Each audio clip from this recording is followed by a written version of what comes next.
Given the calamities and dangers of our time, it is convenient to analyze these messages revealed to Sister Elena Aiello, who lived in Italy. She was born in 1895 and died in Rome in June 1961. She entered in a convent as a novice, but since she was very ill, the sisters sent her to die at home.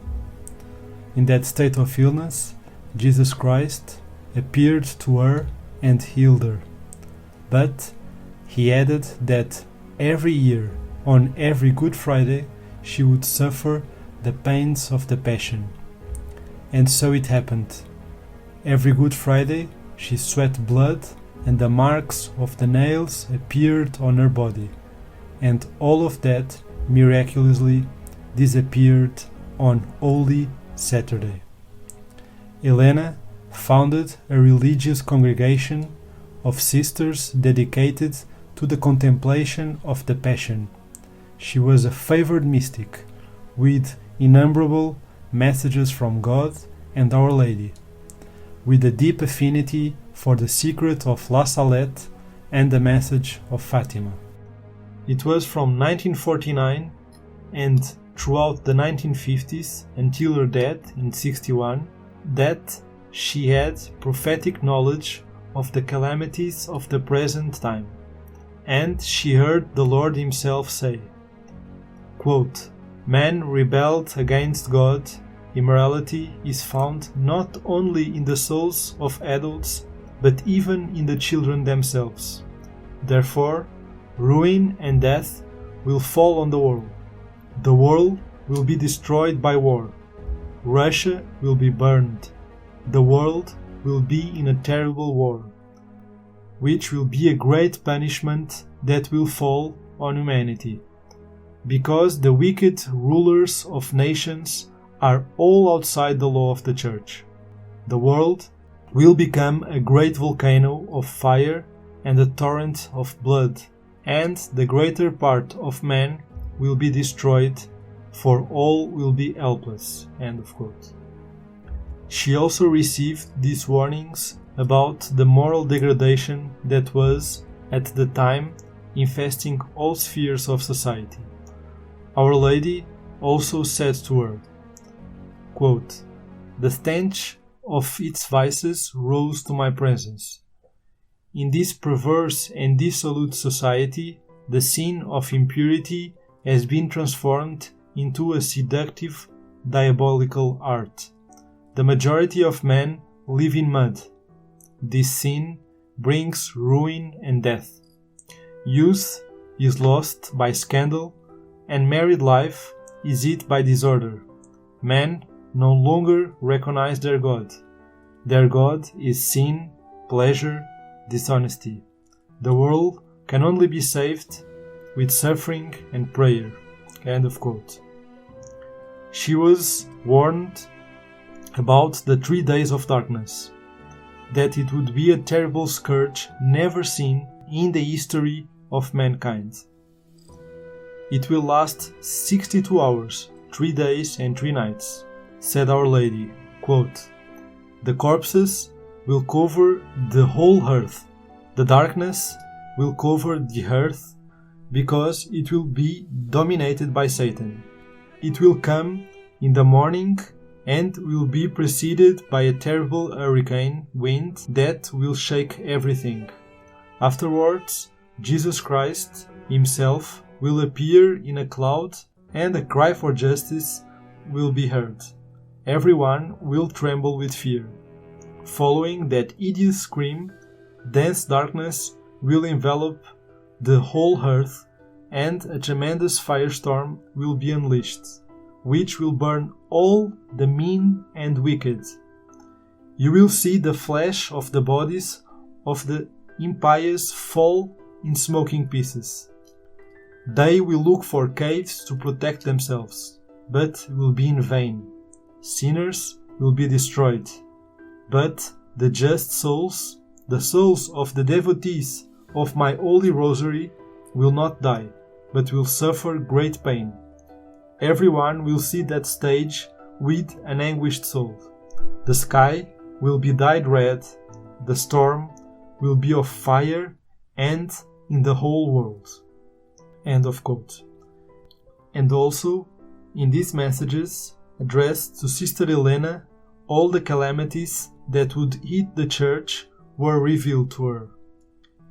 Indeed, our Lord told her that even the seat of his vicar would be outraged. Our Lady also said, "The devil unleashed the most terrible battle against God and the Church, and took many souls down the path of perdition." We recognize that this battle against the Church would take place in two ways. First, from the outside through attacks directed at the entire structure and the hierarchy of the Church. And then, through infiltration, those attacks were carried out within the Church itself. And that is why these messages also affirm that the Church will be wounded inside and out.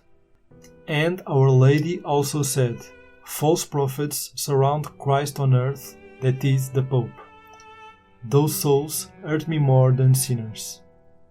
It must be said that at that time, in the 1950s, the false prophets were already around Pope Pius XII to carry out their cursed plan of occupying the structure of the Catholic Church.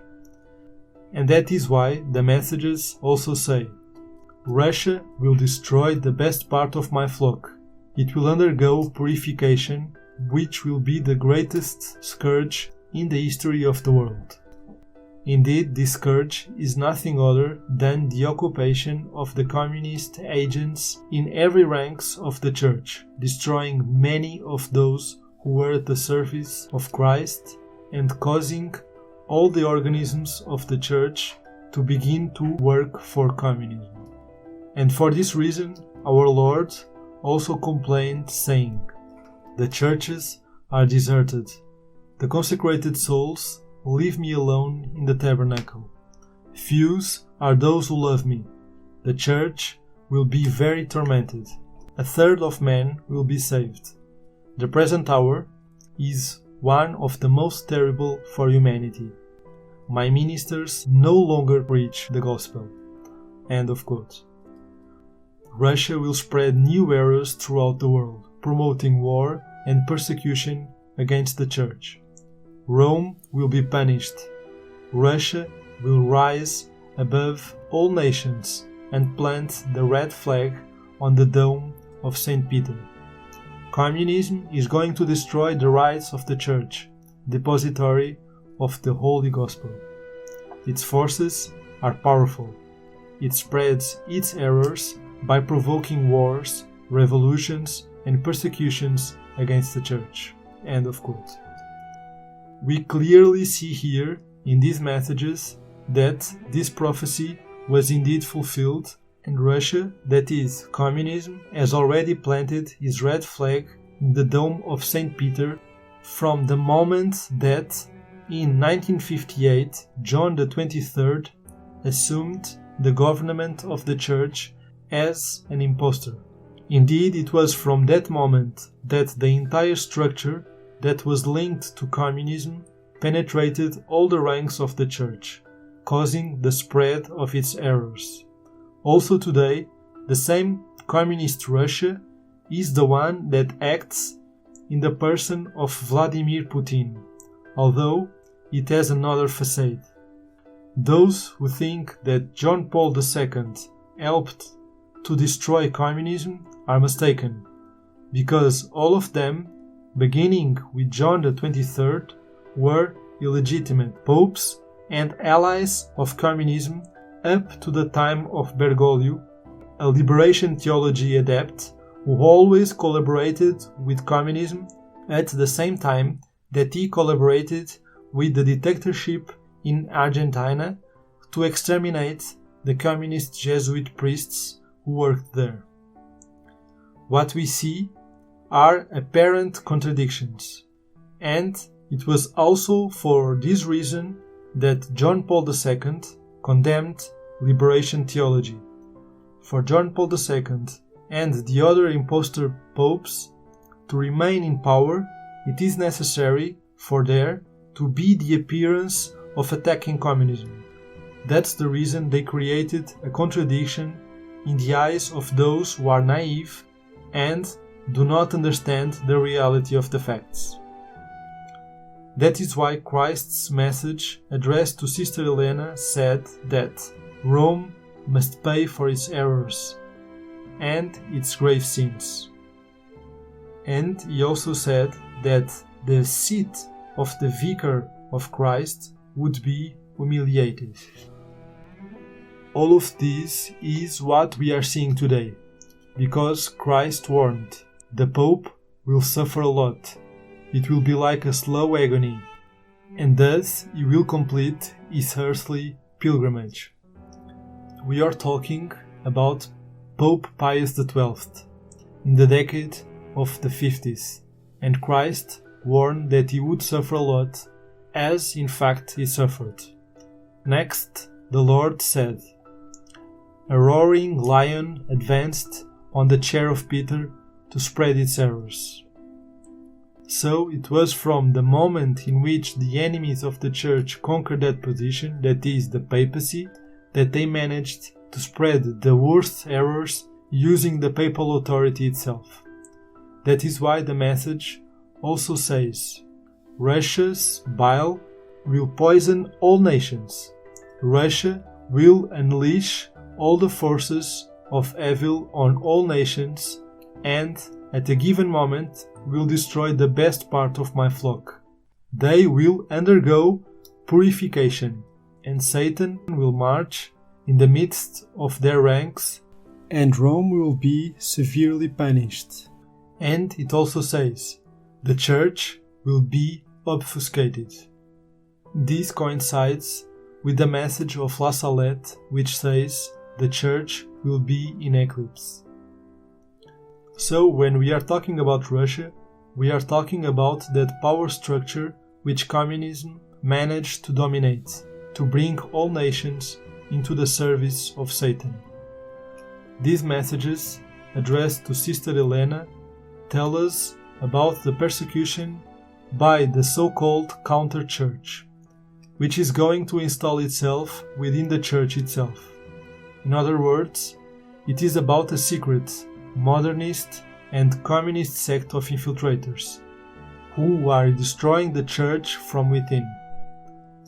As Pope St. Pius X pointed out very well in his motu proprio Sacrorum Antistitum, which said, quote, "We are no longer, as in the first moment before, adversaries disguised in sheep's clothing, but rather brazen enemies within the same house, which, being in agreement with the main enemies of the Church, have the purpose of destroying the faith.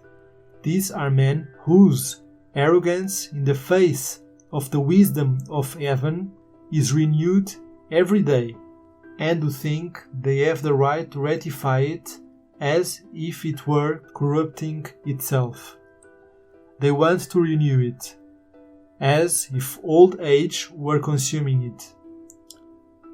They want to give it a new impetus and adapt it to the tastes of the world, to progress, to wisdoms, as if the faith were opposed to the good of society."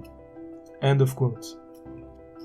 Here St. Pius X showed very well those adversaries who were already within the same house at the beginning of the 20th century, and who later, since John the 23rd took power, precisely with that arrogance of wanting to subvert the very wisdom of heaven, renew the Church and adapt it to the joys of the world and to progress, as if the faith were in opposition to the good of the society. We can perceive all this clearly from the moment in which John the 23rd assumes in a counterfeit way the throne of St. Peter, and precisely In the opening speech of the Second Vatican Council, John the 23rd said, quote, "It seems to us that we must descend before the prophets of misfortune, who announce always unlucky events, as if the end of the world were imminent." End of quote. This John the 23rd was the articulator of that council, which opened the doors to the world and refused to condemn communism and the errors which the true popes had condemned. For these reasons, we perceive that these messages are being fulfilled and we are facing a great moment of calamity, to the extent that we know that the enemies have taken over the positions in that structure which previously belonged to the Catholic Church. On the afternoon of October 12th, on the occasion of the opening of the Council, the Catholic Ukrainian bishops, who were united with the Pope and who wanted the holiness of the Church, were indignant and, in a document, expressed their bitterness at the absence of the sole survivor of the 11 Ukrainian bishops who were persecuted by the communist regime. And precisely at that moment, John the 23rd allowed the presence of 2 Russian observers at the Second Vatican Council, disconcerting the bishops of Ukraine and making them feel humiliated by the presence of that schismatic church which was in full union with the communist regime, as if they were mocking the sufferings of the Ukrainian church. All of this is now related to the problem of this war and the current tension between Russia and Ukraine, because in fact, Ukraine has always been a symbol and a paradigm of this union with the true Catholic Church. In that manifesto, the bishops of Ukraine said that, quote, "This act of John the 23rd cannot be considered an act of a religious and ecclesiastical nature, but rather an act contaminated with purposes foreign to religion," end of quote, due to the agreement that he was making with the Soviet regime. Indeed, Father Palau in the 19th century heard Satan himself glory in his exploits and cry out from a high mountain, quote, "Because of the crime of deicide, I have Palestine and the Jewish people under my jurisdiction. Through Mohammed, I presented battle in vast regions of Africa and part of Asia, and I won. The crowns of Greece and Russia belong to me for justice. Through Protestantism, I managed to make most of the kings of Europe apostatize. And lately, writing in my flag the title of revolution, I made a general insurrection in France, in Spain, and in Italy. What's left of you? Human society belongs to me by right, and all of the nations surrendered before me and apostatized from the Catholic Church. I've waved my revolutionary flag, and all the kings on earth were emancipated from your law." End of quote. So that cry of Satan that blessed Francisco Palau heard there in the mid-19th century impressively sums up every historical event that led to this apogee of crime, apostasy, and revolution against God that we are watching today. The devil can claim that all nations have surrendered before him and apostatized from the Catholic Church. And we now see that the prophecy of the Apocalypse, chapter 17, verse 12, which shows those 10 horns, is also fulfilled. That is, those 10 kings who then did not receive a kingdom, but who will receive for a moment the royal power with the beasts.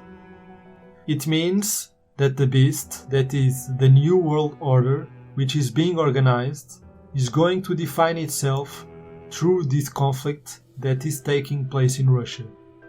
Once the frame and geopolitical situation has been outlined, we will see that the Antichrist, presenting himself as the ideal of the human fraternity and peace. What the enemies of the Church have always planned will be fulfilled. That is, to promote revolutions, wars, and epidemics to reorganize the world according to their projects. In 1955, our Lord told Sister Elena, quote, "These warnings should not be buried, but should be jealously preserved so that the new generation, that is, the survivors of the Great Scourge, knows that the men and the peoples were warned in time to return to God." End of quote. It is interesting too that in the context of these messages, Sister Elena saw the Pope being killed. Then she also saw that Our Lady approached him, and the men who were around him fell dead on the ground. Then Our Lady takes the Pope and covers him with her mantle. In that vision, we can see, as in other prophecies, the restoration of the papacy in the end of that period of apostasy. So, let us guard our hearts in the hope that after those sufferings and those great calamities, we will be participating in the restoration of the Church with the restoration of the papacy. And after, we will also see Christian society flourish around the pontifical throne, so that God may once be again praised and glorified on earth, and that Satan be bound by hands of Saint Michael the Archangel. And may God be blessed forever.